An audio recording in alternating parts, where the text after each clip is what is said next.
اللہ تم سے بہت محبت کرتا ہے۔ وہ تمہیں ہر اس لمحے میں سنتا ہے جب تمہیں خود بھی تمہاری آواز سنائی نہیں دیتی۔ تم اسے دیکھ نہیں سکتے مگر وہ تمہیں دیکھ سکتا ہے۔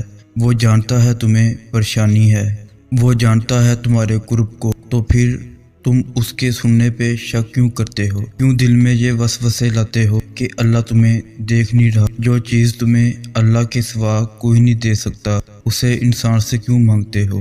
جس یقین کا حقدار اللہ کے سوا کوئی نہیں ہے وہ یقین انسان پہ کیوں رکھتے ہو؟ جس محبت کا حقدار صرف اللہ ہے وہ محبت انسان کو دے کر پھر نصیب سے شکوہ کیوں کرتے ہو؟ اللہ کو راضی رکھنا سیکھو، بس باقی سب خود ہی راضی ہو جاتے ہیں۔ کبھی اس کے علاوہ کسی سے کچھ بھی مت مانگو اور نہ ہی کسی سے کسی بھی چیز کی امید رکھو، پھر چاہے وہ ہمدردی ہو یا محبت۔ انسان بھیک میں بھی ذلت کے سوا کچھ نہیں دیتا، بادشاہ تو بس خدا ہی ہے، معجزوں کا بھی عطا کا بھی۔ ایک بات ہمیشہ یاد رکھنا، وہ رب ہم سے بہت محبت کرتا ہے۔ وہ وہاں سے بچا لیتا ہے جہاں سے کوئی بھی نہیں بچا سکتا، وہ وہاں سے سنتا ہے جہاں کوئی بھی نہیں سن سکتا، وہ وہاں عطا کرتا ہے جہاں کوئی عطا نہیں کر سکتا، وہ تب معاف کرتا ہے جب کوئی معاف نہیں کر سکتا، وہ ہمیں تب بھی قبول کر لیتا ہے جب ہم خود کو بھی قبول نہیں کرتے۔